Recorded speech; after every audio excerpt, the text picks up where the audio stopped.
In this tutorial video, I'm going to be showing you how to work on your ankle dorsiflexion, and I'm going to be showing you a technique that you're going to do with your foot hanging off of an object. So for example, I'm on a massage table here.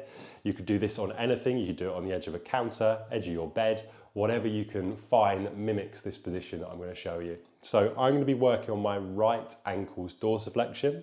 So dorsiflexion means to point up, or to point within a position where it's coming towards your body. So for example, if I had the foot here, dorsiflexion is pointing up and the opposite plantarflexion is pointing down. So we're not working plantarflexion, we're working dorsiflexion, which means we're going to bring the ankle towards the body. So what I'm going to do is I'm going to get nice and comfortable. If in this position you've got tight hamstrings, you can put something underneath the knee. We're looking to basically relax the ankle as much as possible, which is why we've got it freely hanging. And then from here, you're going to bring the ankle in a position where it's pointing up. You'll hold for a second or two at the top of the motion and then slowly bring it down.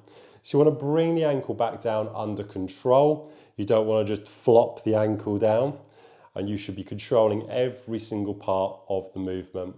This is a fantastic drill to not only improve your ankle mobility, but also for those going through rehabilitation for ankle injuries as well.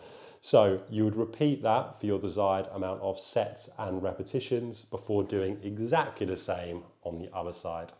That is how to work on your ankle dorsiflexion.